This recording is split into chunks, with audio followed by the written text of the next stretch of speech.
Pada awal tahun 1531, era di mana Raja Henry VIII berusaha dengan sekuat tenaga untuk menceraikan Catherine of Aragon supaya bisa menikahi Anne Boleyn. Pada saat itu, Richard Rosse, atau yang juga disebut Richard Cook, dituduh meracuni anggota rumah tangga John Fisher, uskup Rochester yang menentang perceraian Raja Henry VIII dengan Catherine of Aragon. Richard Rosse kemudian dieksekusi dengan cara direbus hidup-hidup. Bagaimana kisahnya? Apa benar Rosse yang meracuni mereka? Apa motif sebenarnya dari peristiwa tersebut? Yuk, langsung aja tonton video ini sampai habis. Sebelumnya, silakan subscribe dulu channel ini serta nyalakan loncengnya untuk mendapatkan kisah-kisah menarik dari tokoh-tokoh yang terkenal di dunia.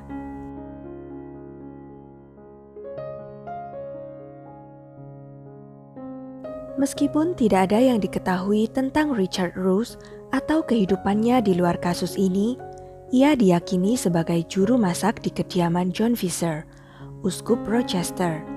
Atau kemungkinan kecil, dia adalah teman juru masak di kediaman Fisher di Lambeth. Di tahun 1531 itu, Raja Henry VIII telah tergila-gila dengan salah satu pelayan istrinya, dan sudah lama menunggu sejak tahun 1525. Tetapi Anne Boleyn menolak untuk tidur dengan raja sebelum menikah. Akibatnya, Henry berusaha membujuk Paus dan gereja Inggris untuk memberinya perceraian dengan Catherine of Aragon, agar dia bisa menikahi Anne Boleyn. Namun, hanya sedikit tokoh gereja terkemuka saat itu yang mendukung Henry, dan beberapa seperti John Fisher, uskup Rochester, secara vokal menentang rencananya. Uskup Fisher gencar membela Catherine dan tidak mau mengesahkan perceraian mereka. Dalam memonya, duta besar dari Kekaisaran Romawi Suci, Eustace Chapuis, menulis bahwa Fisher sudah tidak populer dan tidak dihargai di kalangan raja sebelum kematiannya. Dan ia juga mencatat bahwa pihak-pihak yang tidak disebutkan namanya tetapi dekat dengan raja telah mengancam akan melempar Fisher dan para pengikutnya ke Sungai Thames jika ia melanjutkan penentangannya. Pada sore hari di tanggal 18 Februari tahun 1531, Uskup Fisher dan sejumlah tamu makan bersama di rumahnya, yakni Istana Episkopal di Lambeth Mars. Setelah jamuan makan, Rosse dituduh menambahkan bubuk putih ke dalam panci bubur yang dimakan oleh tamu makan Fisher, serta dua pengemis di depan pintu yang diberi makanan sebagai amal. Malam itu sekitar 17 orang tamu keracunan, namun selamat, tetapi 2 orang pengemis tersebut meninggal. Sedangkan Uskup Fisher selamat dari keracunan karena untuk alasan yang tidak diketahui, dia tidak makan apapun hari itu. Rosse bersaksi bahwa dia telah diberi bubuk untuk ditambahkan ke makanan oleh orang asing, dan mengklaim itu dimaksudkan hanya untuk menjadi lelucon. Dia pikir dia hanya membuat sakit perut sesama pelayannya, bukan untuk membunuh siapapun, katanya. Kemudian Rosse segera ditangkap dan disiksa di Tower of London untuk mendapatkan informasi. Ada beberapa teori tentang peristiwa keracunan ini. Pertama, Rosse disiksa di mana ia mengaku meletakkan apa yang dia yakini sebagai pencahar di dalam panci bubur sebagai candaan. Rosse tidak memberikan informasi apapun meski disiksa dengan kejam, yang menurut para ahli merupakan indikasi bahwa dia dibujuk untuk bertindak atas nama orang lain. Ahli berpendapat bahwa keracunan ini bukan pembunuhan yang direncanakan oleh Rosse. Ia sendiri mengklaim bahwa bubuk itu pencahar, tetapi tidak akan berakibat fatal dan bahwa niatnya hanya untuk mengerjai pelayan Fisher saja. Ahli berpendapat bahwa Rosse mungkin telah dibujuk dengan cara tertentu untuk meracuni makanan. Kedua, Orang asing melakukannya saat Rus tidak ada di dapur.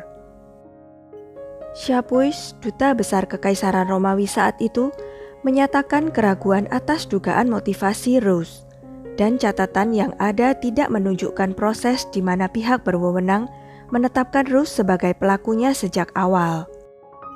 Teori ketiga, Raja sangat terganggu mendengar berita itu. Bukan hanya karena paranoianya sendiri tentang racun, tetapi juga mungkin takut bahwa dia akan dicurigai membayar Rus untuk membunuh musuh kerajaan. Chapuis setidaknya mencurigai Henry terlalu mendramatisasi kejahatan Rus dalam upaya untuk mengalihkan perhatian dari hubungan buruknya dan keluarga Boleyn dengan sang uskup. Teori keempat, Chapuis berpendapat bahwa pelakunya kemungkinan kecil adalah raja, dan kemungkinan besar adalah keluarga Anne Boleyn yang dipimpin oleh Earl Wiltshire. Dia ingin melihat Uskup Fisher mati. Sejak uskup membela perjuangan ratu dengan keberanian seperti itu, serta menolak pernikahan mereka.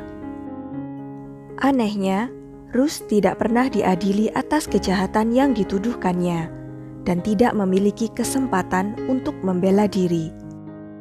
Sebaliknya, pada tanggal 28 Februari, Raja Henry VIII yang sudah memiliki ketakutan yang luar biasa akan keracunan, secara pribadi berbicara kepada House of Lords tentang kasus tersebut, dan sangat mungkin bertanggung jawab atas tindakan parlemen dalam membuat aturan yang menjadikan pembunuhan dengan racun sebagai pelanggaran pengkhianatan tingkat tinggi yang mewajibkan eksekusi dengan cara direbus hidup-hidup.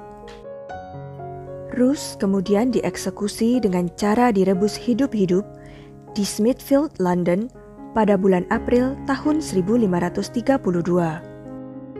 Desas-desus yang dibicarakan orang-orang pada masa itu adalah bahwa keracunan di Lambeth adalah tanggung jawab keluarga Boleyn, dengan atau tanpa sepengetahuan raja. Setelah kasus keracunan itu, setidaknya ada satu upaya lain lagi untuk membunuh Fisher, yakni ketika sebuah meriam ditembakkan ke arah kediaman Fisher dari arah rumah ayah Anne Boleyn di London. Beruntungnya tidak ada yang terluka, tetapi banyak kerusakan yang terjadi pada atap dan dindingnya. Sedangkan Uskup Fisher sendiri akhirnya dieksekusi oleh Raja Henry VIII dengan cara dipenggal karena penentangannya terhadap supremasi kerajaan. Dan Henry VIII akhirnya menikahi Anne Boleyn, serta memutuskan hubungan dengan gereja Katolik. Sekian kisah dari Richard Rus. Bagaimana menurut kalian?